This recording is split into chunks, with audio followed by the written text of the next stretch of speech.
Weight loss জার্নিতে আছেন অথচ মিষ্টি কোনো কিছু খেতে ইচ্ছা করছে, তাহলে আজকের এই রেসিপিটা একবার ট্রাই করে দেখতে পারেন। মাত্র দুটো উপকরণ দিয়েই বানিয়ে নিতে পারবেন এই উচ্চ প্রোটিনযুক্ত নাড়ুগুলো। নমস্কার বন্ধুরা, আমি ঝর্ণার সিম্পল রেসিপির আরেকটা নতুন ভিডিওতে আপনাদের সবাইকে স্বাগতম জানাই। কেমন আছেন সবাই? আশা করছি ভালো আছেন। চলুন তাহলে নাড়ুগুলো বানিয়ে নিই। এই উচ্চ প্রোটিনযুক্ত নাড়ুগুলো বানানোর জন্য প্রথমেই আমি এখানে নিয়ে নিয়েছি ভাজা চানা। এই ভাজা চানাতে প্রচুর পরিমাণে প্রোটিন এবং ফাইবার থাকে। যেহেতু এই ভাজা চানার মধ্যে প্রচুর পরিমাণে প্রোটিন এবং ফাইবার থাকে, তাই এটা ওয়েট লস করতেও সাহায্য করে।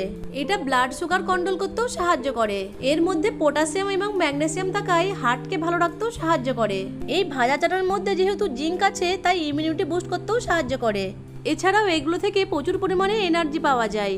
এখন ভাজা চানার খোসাগুলোকে ছাড়িয়ে নিয়েছি। অন্যদিকে একটা প্লেটে আমি 16 থেকে 17টা মতো শুকনো খেজুর নিয়ে নিয়েছি। এখন এই খেজুরগুলোর ভেতরের বীজটা বের করে নিয়ে ফেলে দেব। খেজুর থেকেও প্রচুর পরিমাণে এনার্জি পাওয়া যায়। খেজুরে ফাইবার থাকার কারণে ডাইজেশনেও সাহায্য করে।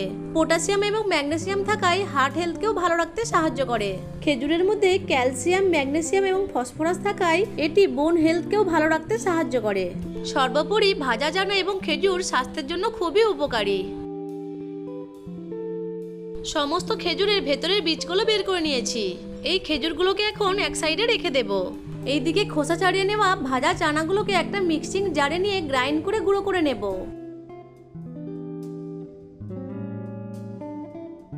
ভাজা চানাগুলোকে গ্রাইন্ড করে গুঁড়ো করে নিয়েছি।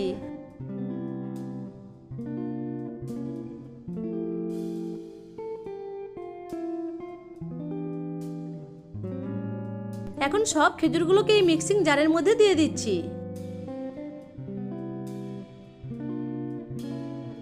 এবার ঢাকা দিয়ে একসাথে গ্রাইন্ড করে নেব। দুটোকে একসাথে গ্রাইন্ড করে নিয়েছি। এখন একটা প্লেটে নিয়ে নিচ্ছি। নাড়ু তৈরি করার জন্য মিশ্রণটা আমার রেডি হয়ে গেছে। এখন এই মিশ্রণ থেকে কিছুটা করে মিশ্রণ হাতের মধ্যে নিয়ে গোল গোল করে নাড়ুর মতো তৈরি করে নিতে পারেন, অথবা এরকম মোল্ড থাকলে মোল্ডের মধ্যে মিশ্রণটাকে নিয়ে এরকম একটু ডিজাইন করেও তৈরি করে নিতে পারেন। এতে করে দেখতে খুবই ভালো লাগে। আমার কাছে এরকম সিলিকনের মোল্ড আছে। এখন এই মিক্সার থেকে কিছুটা করে মিক্সচার মোল্ডের মধ্যে দিয়ে আঙ্গুল দিয়ে একটু চেপে দেব। ডায়েটে থাকাকালীন মাঝে মধ্যেই ক্রেভিংস হয় মিষ্টি জিনিস খাওয়ার, তখন এইভাবে নাড়ু বানিয়ে খেতে পারেন। এতে করে ওয়েট বাড়বে না, অথচ মিষ্টিও খাওয়া হয়ে যাবে। এই নাড়ুটা খুব সহজেই বানিয়ে নেওয়া যায়। আর উপকরণ লাগে মাত্র দুটো, যেগুলো মোটামুটি সবার বাড়িতেই অ্যাভেলেবেল থাকে। এই নাড়ুগুলো বানানোর জন্য গ্যাসের ফ্লেম অন করার কোনোই প্রয়োজন নেই। চলুন এক এক করে সব মোলগুলোতে এই মিক্সচারটা দিয়ে ফিল আপ করে নিই।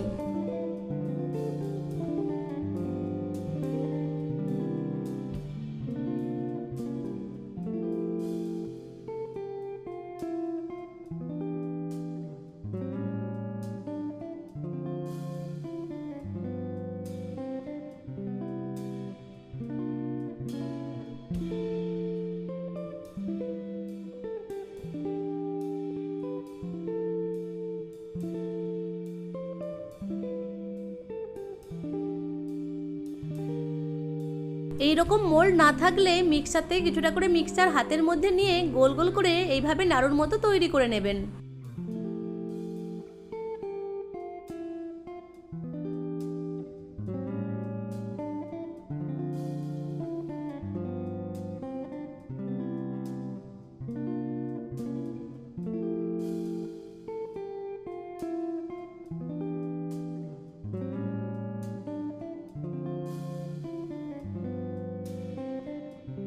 সব নাড়ুগুলো তৈরি করে নিয়েছি।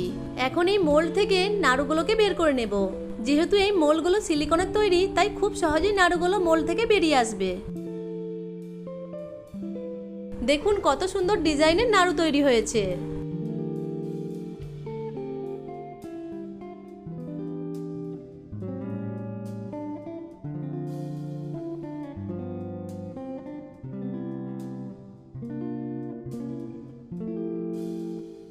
মোল্ড থেকে সমস্ত নাড়ুগুলোকে বের করে নিয়েছি। দেখলেন তো কত সহজেই তৈরি হয়ে গেল হাই প্রোটিনযুক্ত নাড়ুগুলো। আশা করছি আজকের এই নাড়ু রেসিপিটা আপনাদের কাছে ভালো লেগেছে।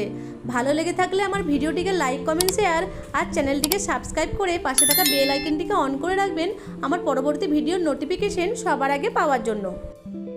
ভিডিওটা প্রথম থেকে শেষ পর্যন্ত দেখার জন্য আপনাদেরকে অসংখ্য ধন্যবাদ।